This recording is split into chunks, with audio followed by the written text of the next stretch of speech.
Cozy Cloud Stories.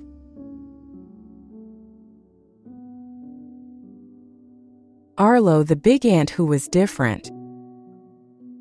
In the bustling forest floor, under the shade of towering oaks and whispering ferns, lived a colony of ants known as the Redleaf Clan.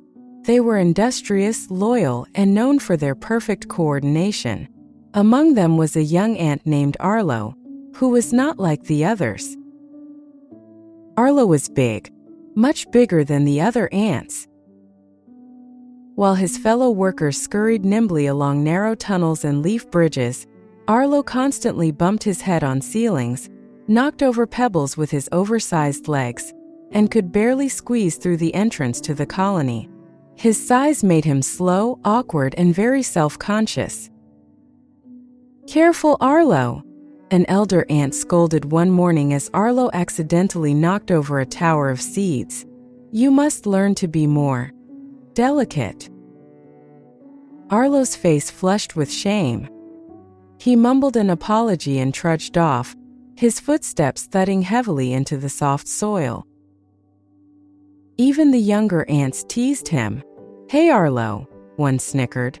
"Planning to move the whole log instead of just a twig?" The others laughed. Arlo tried to smile, but it stung. He didn't like being different. He wished he were small, swift, and just like everyone else. That night, curled up alone at the far end of the sleeping chamber, where the ceiling was high enough for him to fit comfortably, Arlo whispered to himself, "Why am I like this? What's the point of being so big if it just causes trouble?" The seasons changed. Spring brought rains, and rains brought danger. One particularly stormy morning, dark clouds rolled over the forest. The redleaf ants prepared for the worst, reinforcing tunnels and storing food.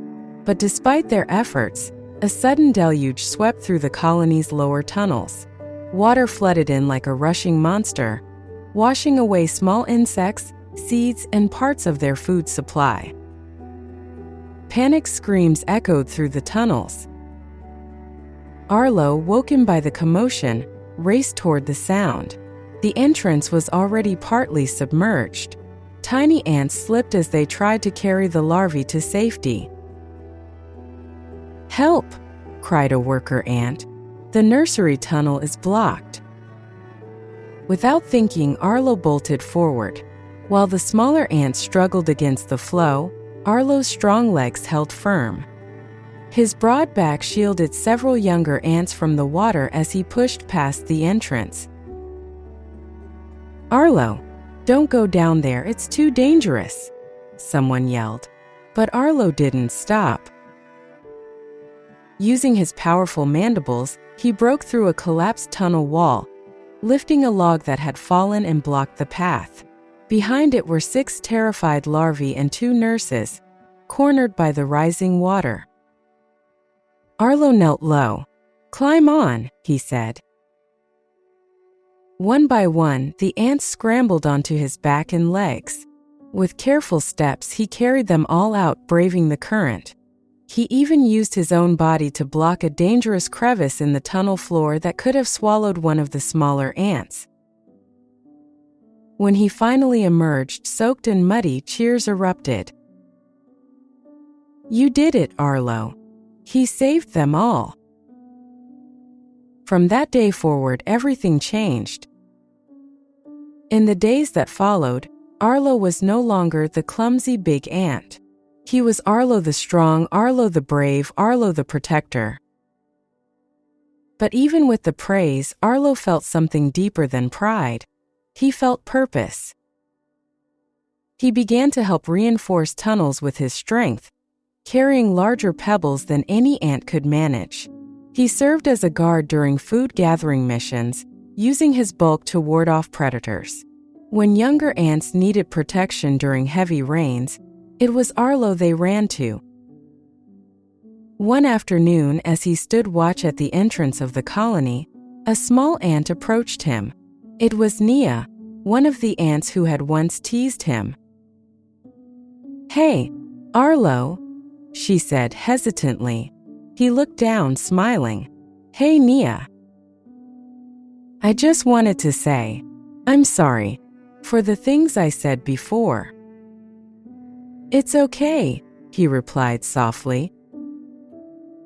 "No, really," she insisted. "You being big, it's not a bad thing. It saved all of us. I was wrong." Arlo's heart warmed, not because he was being praised, but because someone had seen him, not just his size, but his worth.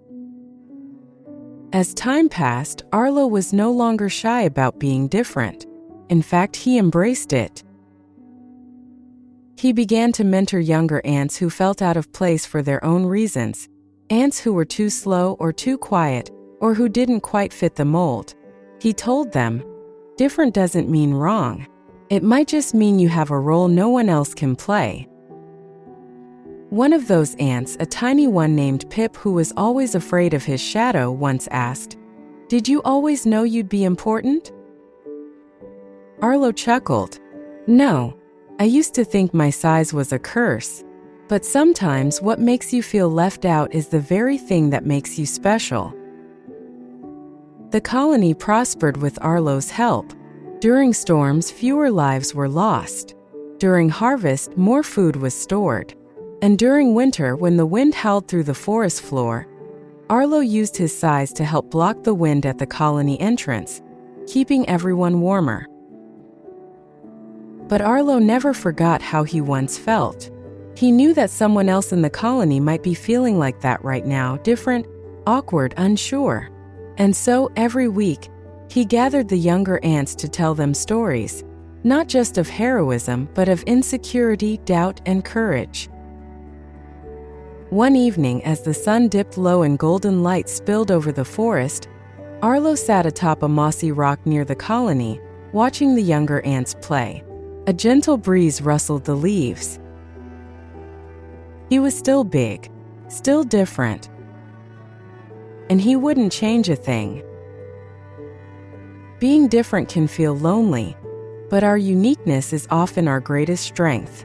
Like Arlo, we all have something special inside us, something that, when embraced, can help others and make the world a better place. Don't forget to subscribe to this channel and like this video.